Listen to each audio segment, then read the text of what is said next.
The Russia probe widens, shifting the White House into crisis mode. Again. I'm Robert Costa. We get the backstory on the new revelations involving the president's son, son-in-law, and a former Russian spy. Tonight on Washington Week. I have a son who's a great young man. Took a meeting with a lawyer from Russia. Nothing came of the meeting. President Trump defends his son's decision to talk with a Russian attorney who offered damaging information about Hillary Clinton. For me, this was opposition research. They had something, maybe concrete evidence to all the stories I'd been hearing about, but they were probably underreported for, years, not just during the campaign. And the president's son-in-law, Jared Kushner, also under fire for attendance at that meeting and for failing to list dozens of foreign contacts on his security application. His security clearance must be revoked immediately. We look at the latest revelations involving the president's inner circle, plus bleak prognosis. Republican lawmakers roll out a revised Senate health care bill, and they face immediate opposition from fellow Republicans and pressure from the president. We have to get this done, repeal and replace. Mitch has to pull it off. He's working very hard. He's got to pull it off. We explore it all with Mark Mazzetti of the New York Times, Amy Walter of the Cook Political Report, Michael Shear of Time Magazine, and Ashley Parker of the Washington Post. Celebrating 50 years, this is Washington Week. Once again, live from Washington, moderator Robert Costa. Good evening. Even a trip to Paris could not keep President Trump away from the ongoing Russia scandal.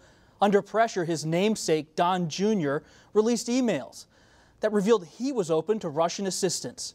Earlier this week, Jr. posted that the 2016 campaign led him to have an email chain that prompted a sit-down with a Russian lawyer who he was told had, quote, some official documents and information that would incriminate Hillary Clinton and her dealings with Russia and would be very useful to your father.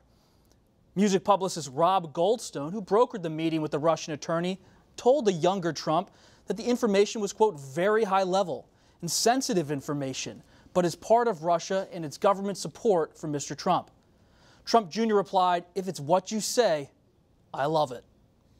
Once the New York Times broke this big story, Don Jr. tried to set the record straight with an appearance on Fox News.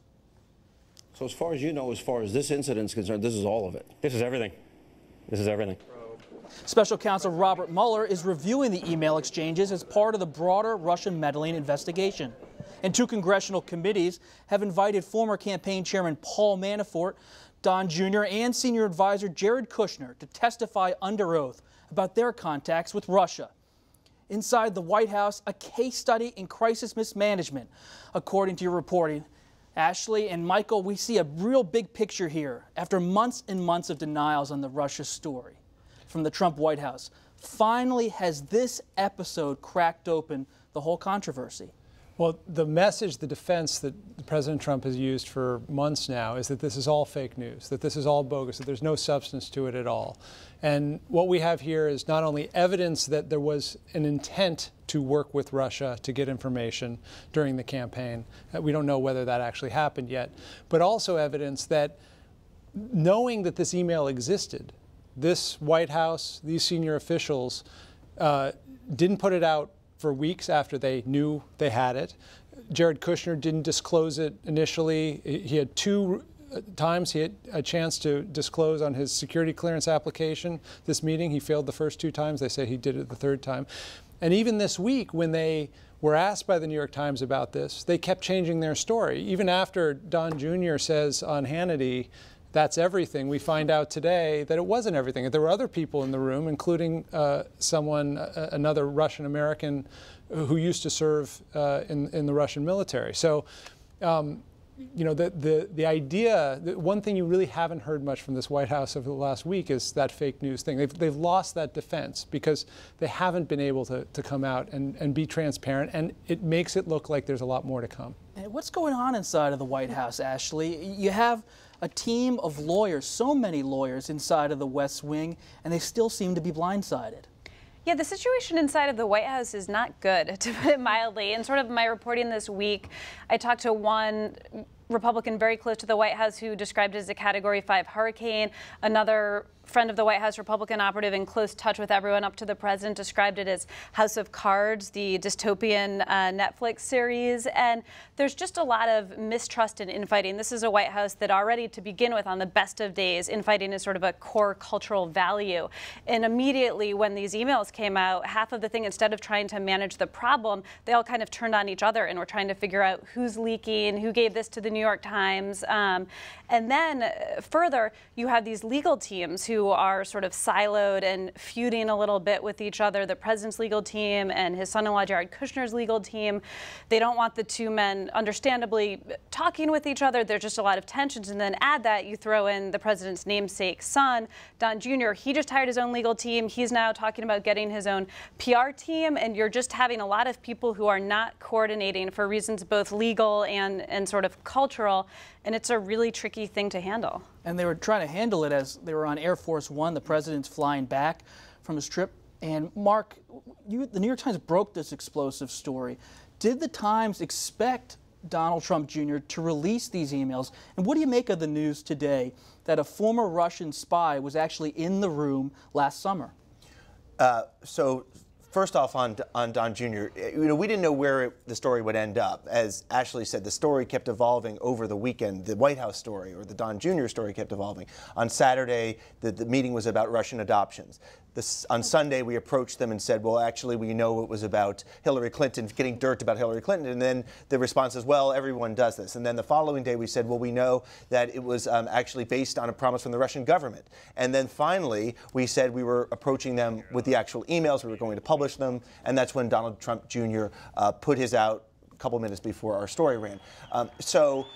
We knew it probably would get to the emails coming out. We didn't know how it would play out. But clearly, as everyone has been saying, I guess the significance here is that for months we have all been writing about meetings with Russians that at first never existed until we all reported that they did.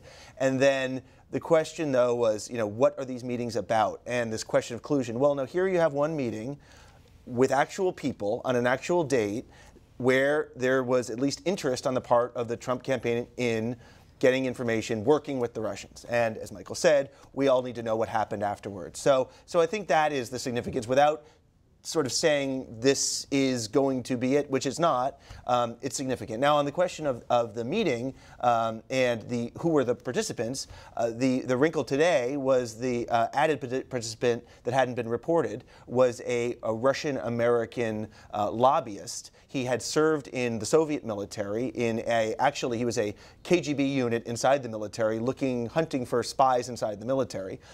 He was been out of Russia for a long time. He's been a sort of fixture in Washington, and he has been someone who is well known to members of Congress because he's been actively advancing the Kremlin's interests. So he's another interesting character we have to look at. Amy, is the president paying a cost for this controversy with Republicans in Washington or with Republican base voters across the country? Well, everybody here around the table sits and talks to a lot of Republicans in Washington who are wringing their hands, who are telling us privately how worried they are. But nobody's breaking with the president. Members of Congress aren't breaking with this president, and clearly voters aren't either. So the most recent Gallup poll that came out this week, his overall approval rating's at 37%. That's not very good. But among Republicans, he still has a solid 83% approval rating. The danger for Republicans right now in thinking that they still have their base is one, that they don't have independents. Independents now, for the last, quite frankly, many months, not just since this story broke, but overwhelmingly disapprove of the president. And the bigger challenge for Republicans, especially as we start talking about a midterm election year, is that while the base is sticking with the president, they're not like rah-rah enthusiastic about him, right? The Democrats dislike Donald Trump with the heat of 1,000 million suns. It is not an equal amount of like from Democrats. It's literally a 2-to-1 difference in terms of enthusiasm. And so I think that's what we really also need to be talking about. So the challenge is, the base, I don't think is not going to leave Donald Trump. That's not the challenge for Republicans. It's, can you win in 2018 if you're only getting 30-something% of independents and your base is still not as excited? And that's why, really, for Republicans, the question is, can the Republican Congress pass a health care bill do something on taxes, and come back in an election you're saying, okay, it was kind of rocky. Thanks for sticking with us. Here's your reward. And Republicans, Michael, are maybe not just paying attention to the drama over Donald Trump Jr., but they're looking at policy. You have a sanctions bill that passed the Senate against Russia now sitting in the House. The White House doesn't really love it because they'd like to have more control over negotiations with Russia over maybe getting rid of some sanctions. And you have the president, as I said, was flying back last week from the G20 dealing with this issue, but he was trying to reshape U.S.-Russian relations last week. And you have this real endeavor from the president to try to rethink a traditionally chilly relationship. He went to Poland. He gave a rousing speech that was very much a defense of Poland and NATO, which was different from the last time he'd been there. He's, like you said, trying to reset relations with Russia, talked with Putin about a ceasefire, which seems to have had some initial effect, at least in Syria. You know, for the president and his team, they keep trying to turn the page on this. And every time they try to, I mean, this has been going on for months now, to turn a page, they fail. And I think one of the things that is at the root of that is that the president and the family members around him are refusing to do what everyone at this table knows, what all their lawyers know, you do in this situation. If you have an email, and they had this email for weeks, that says something that is incriminating, you try and find a way to get out in front of it. And they didn't do that. Even last weekend, they didn't do that. Well, they had different story after story. They were acting as if this email will never come out. And there were certainly divisions within yes. the Trump White House, the Trump organization, the Trump universe, about whether to come clean immediately, to draw it out, and what were those divisions? You must have seen that up close, working on the story for the Times. Well, you know, there was certainly, without getting too much into who was talking about whom, about what to do, but there were certainly some who advocated that there was that the best thing to do would be to sort of produce the email, talk about what the story's about, what the meeting was about, and not have it drag out because, again, it just looks incriminating. And to be clear, the backdrop of all of this is that Donald Trump is basically the world's worst client, right? He is not a lawyer's dream. So, for instance, we have reporting that his legal team goes to the White House and they tell him, you know, whatever you do, Mr. President, just don't mention this. And they have not yet arrived back at their law office when he has tweeted about that very subject they've told him not to mention. He's also someone who, when you're under legal investigation or facing legal problems, you need to compartmentalize. And he's someone who basically, he'll be in a meeting about immigration or water policy, and he'll suddenly mention Russia, which again is not what lawyers advise. And isn't so much of this too that what they learned on the campaign and in his business life, which worked for him, is not working now. And so it's this, but it worked, but it worked, but it worked. We got to double, triple, quadruple down on what has always worked for us. This isn't a campaign. This isn't a real estate business. This is governing. It's very, very different. And they just refuse to sort of make that turn. And more important than that, it worked even though Donald Trump was being told by people like us it wouldn't work. That's and so the lesson for him throughout his career is that these people telling me what to do are wrong. I'm smarter than them. You know, we talked about the cost of that. Politically, what's the cost? You look at all the people from the Trump orbit who have been affected by the Russia controversy. Paul Manafort, the former campaign chairman, resigned. Attorney General Jeff Sessions, he had to recuse himself from the Russia investigation. Former General Flynn resigned as national security advisor. Now, actually, it hits the president's son. Yeah, it does, and it's an incredibly frustrating situation for the president to be in because he sort of feels like, you know, he ran for office, he can handle this, but he feels like his family is being unfairly brought into this. And the president is someone who, though he does not exhibit necessarily a ton of loyalty to his staff at times, the one loyalty is familial, and you even see that with the president's son-in-law, Jared Kushner. Does that extend to Kushner? Yeah, I mean, he may think that his family's been brought into it, but more than any other president, he's brought his family into it by bringing them into government, right? And having them such close advisors. What's next for Jared? And so Jared Kushner will testify before the Congressional Intelligence Committees.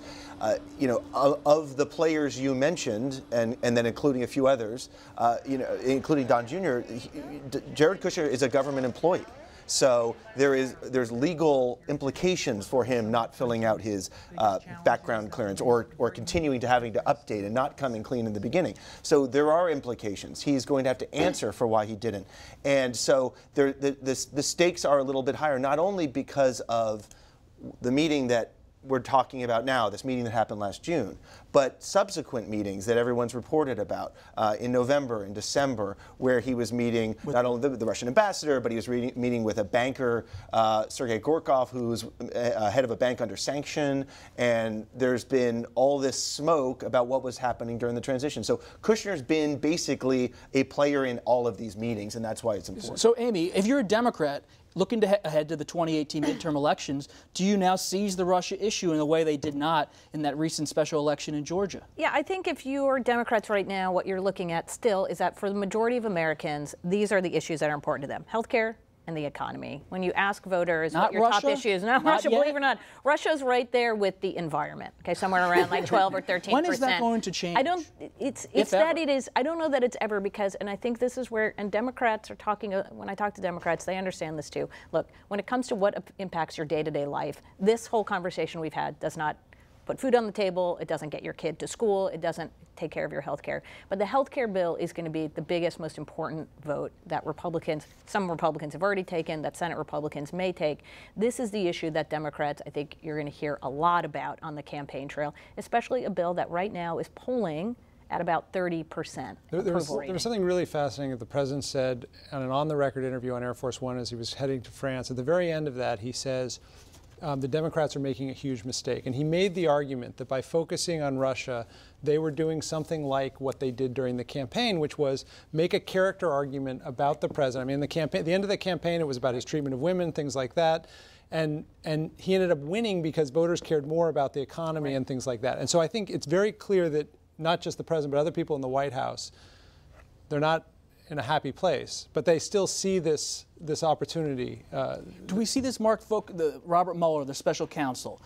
He's the man everyone's waiting on. Is he going to focus more on possible obstruction of justice, or is this Don Jr. email, all these emails, does it change perhaps that investigation?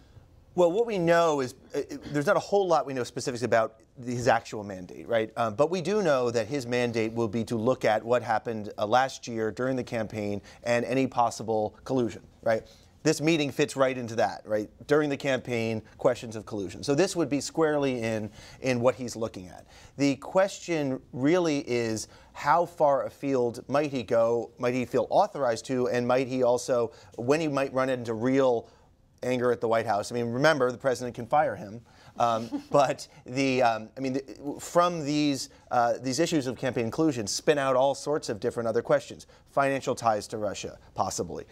Real estate deals all over the place. I mean, there are a lot of different places where Mueller could go, and he's building a team that could lead him there. And also lying. So, for instance, going back to a point Amy made, one thing the president, especially in his real estate dealings and his career, made his name on was sort of fudging the truth, speaking a bit hyperbolically. One aide called it puffery. But one thing that the president's legal team and the legal team for his son-in-law and his son are trying to impress upon him is this is in Manhattan real estate, and there's two people you cannot lie to, and those are the feds and congressional investigators, and they're hoping they figure that out quickly. And speaking of Congress, Russia's not the only issue this week. On Capitol Hill, Senate Republicans rolled out their new plan to replace the Affordable Care Act, and they face the same old problem: opposition among Republicans.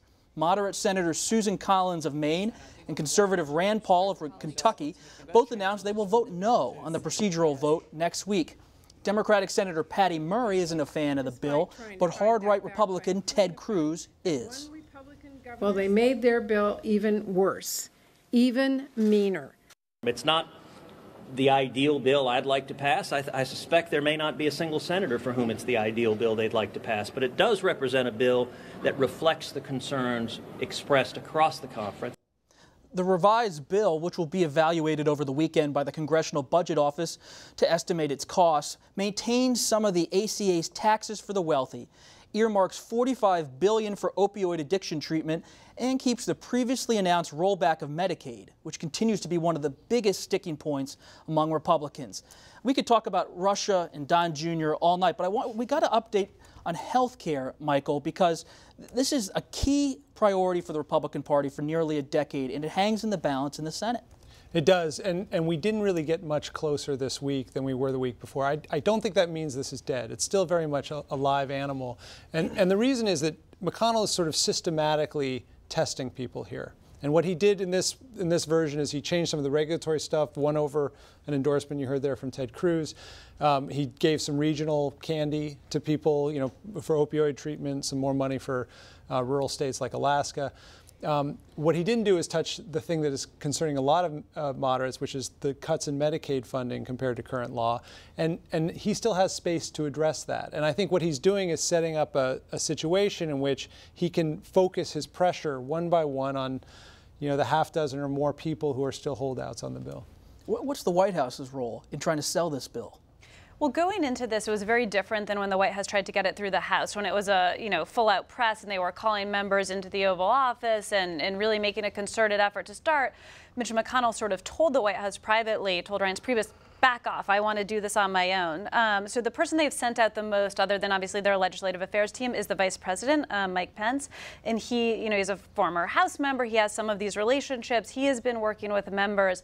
I think one thing, if they do not get the ball across the line, and again, I agree, they very well could, but it's an open question how much responsibility in the president's mind the vice president will bear for that failure, because what the president will see is a failure, correctly, and the vice president will have been the closest, you know, most public figure pushing it. Well, the president's still the president. The president's still the president, and yet when you look at both at polling and then just the broader sense, even on Capitol Hill, about whose responsibility this is, it's actually Mitch McConnell, right? Even the president said, Mitch, you got to get this across the line for me. And when you look at the polling, when you ask voters, if this fails, who will you blame?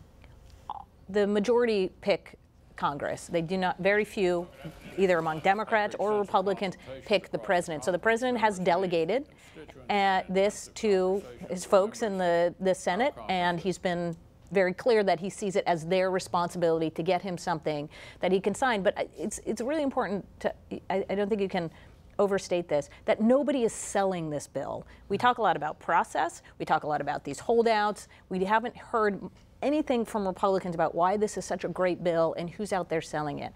I did a story this week looking at how much money's been spent on this the health care bill. And a lot of the ads are running in those states that you mentioned, of those holdout senators. About close to $6 million has been spent right now in advertising. 5.8 million of it has been against the bill. Nobody's out there promoting it. So the question is not just, is Mitch McConnell going to be able to get something across the finish line, but who's going to sell it then, something that's right now really unpopular? That's fascinating. It brings up this vexing question for Republicans, Michael. Maybe the Affordable Care Act is actually settled law in the minds of many people, including some Republicans, and as much as McConnell may try to whip certain senators, at the end of the day, that's the reality he faces with many people. Well, it's certainly more popular now than the replacement they've come up with. It's not settled law in that it's broken. I mean, there is going to have to come a point in the coming months or years where they pass another bill to fix it. Otherwise, the individual market is basically going to collapse. It's already collapsing in a lot of states. And so that will give bargaining power to both sides to actually force some change. We don't know where that's going to go. And I think Republicans know that if they miss this chance, they're going to sit down at the table with Democrats, and they're going to be at an enormous disadvantage, because at that point, Democrats will have the upper hand, and they'll say, you know, you're going to do it our way this time. Fantastic conversation. Thanks, Mark, Ashley, Michael, Amy, for being here. And thanks, everybody, for watching. Our conversation continues online on the Washington Week Extra, where we'll tell you why former Presidents George W. Bush and Bill Clinton say partisan politics has never gotten in the way of their friendship. And the photos we have up there are pretty fun, too. You can find that later tonight and all week long at pbs.org/WashingtonWeek. I'm Robert Costa. See you next time, and enjoy your weekend.